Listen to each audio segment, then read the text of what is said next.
back to episode 2 of Her Podcast. We saw how much you guys loved the first episode, so we're like, let's give them more.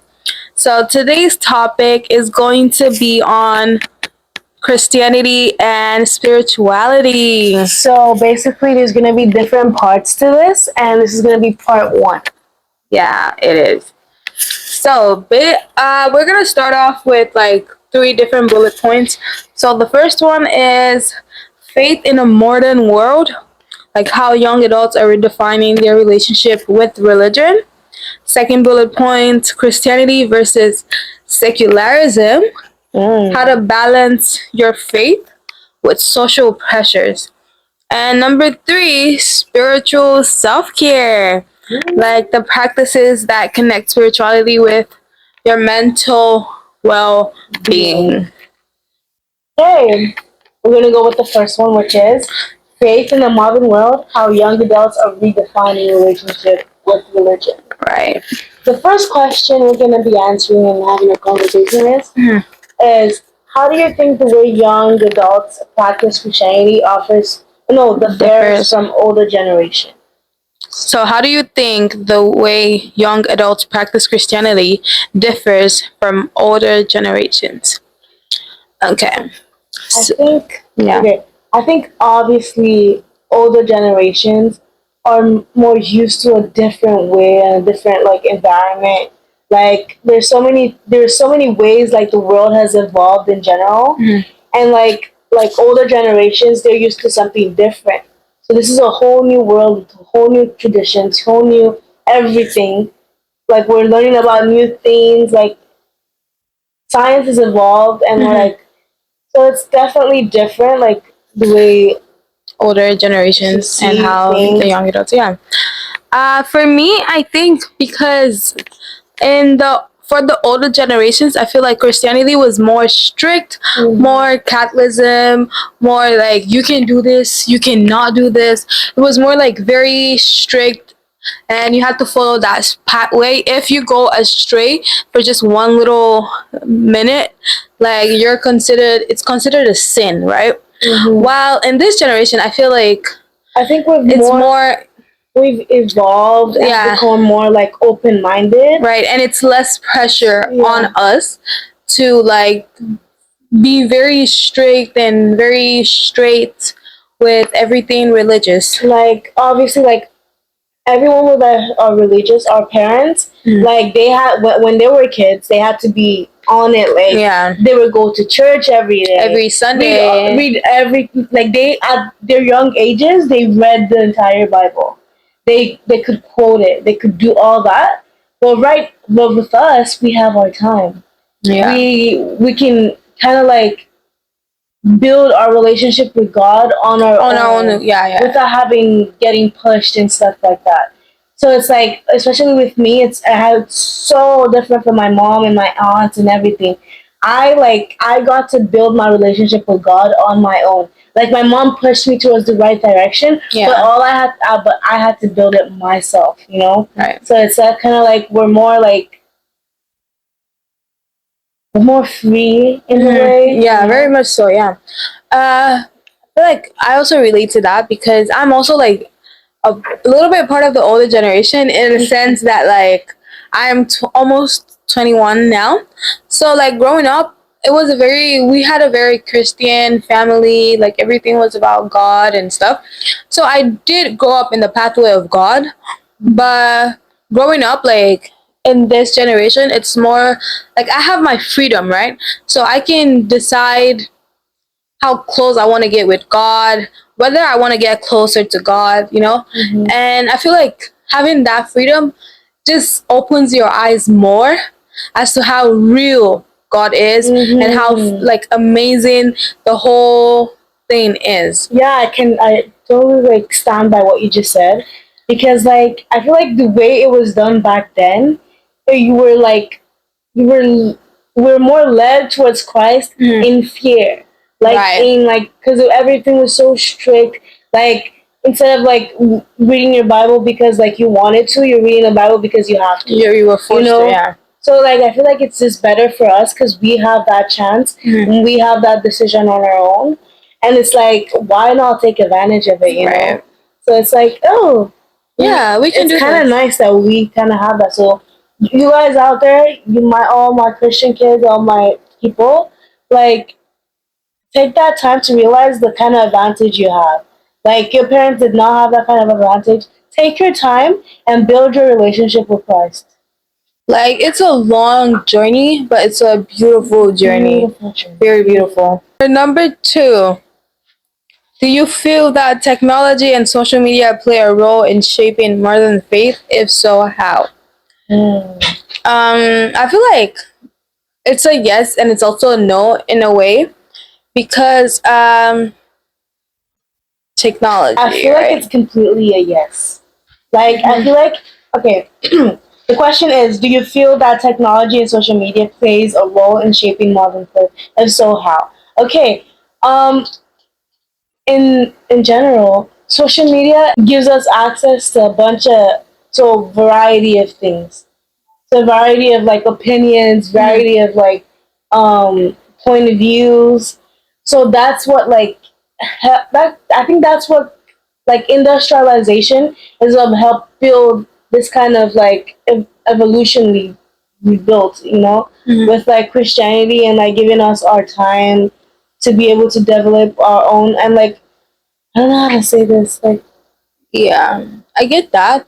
But for me personally, why I said it's a yes and it's a no, it's because for me, myself, I feel like it's a yes for me because I built, you know, that saying that like I built my For You page brick by brick? Basically, that's what is like going on with me. Like, if you, um, if you like, comment, if you engage with the kind of content that you want to see, that is what you're gonna get on your For You page, right?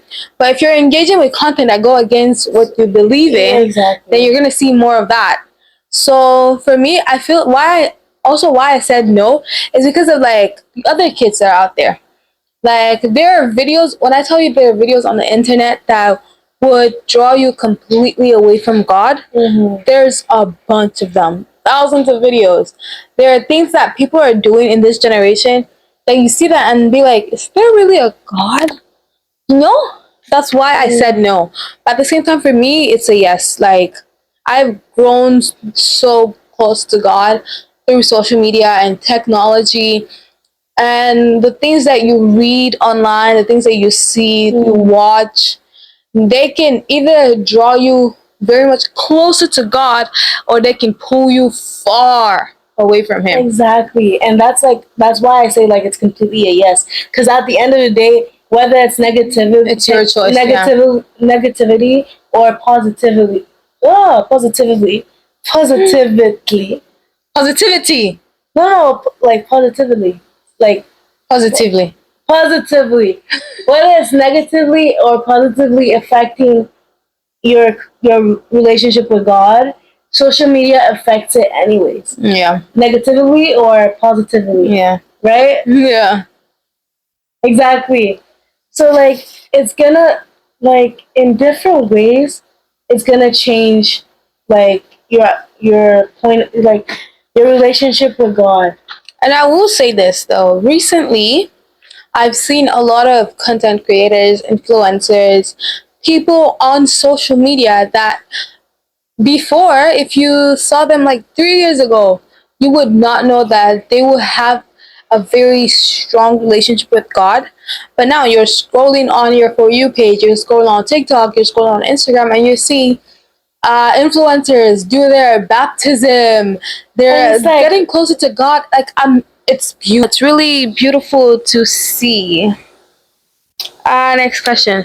What challenges do you think young Christians face when trying to maintain their faith in today's world? There's a lot of challenges. I think leading back to the last question, it's kind of like the amount of exposure we have to different things. And when we talk about different things, there's also like the negative part about it. So like the music that some of us listen to, which we know we shouldn't be listening to. So it's like everything, there's so many stuff that are demonic in this generation that we need to learn how to stay away from, but we can't, because it's like It's the world versus our faith, you know, and that's really a tough situation. That's a tough tie, you know. Like the world is pulling us, and we have God pulling us. We just have to find a way to let go of these things and find like alternatives, you know.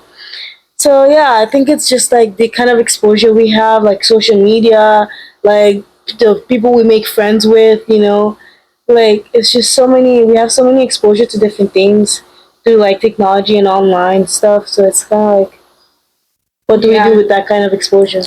For me, I feel like the challenges that they can be for young Christians are like, for like what she said, the friends. You can have very manipulative friends that drag you, instead of bringing you closer to God, they're taking you away from God. And there's music. There are some demonic artists out there, and we listen to them not because we want to, but because it's a trend. It's trendy. So like, it's because other people are listening to it, so why can't we, you know? But it's not, at the same time, we know it's wrong, but we do it anyways.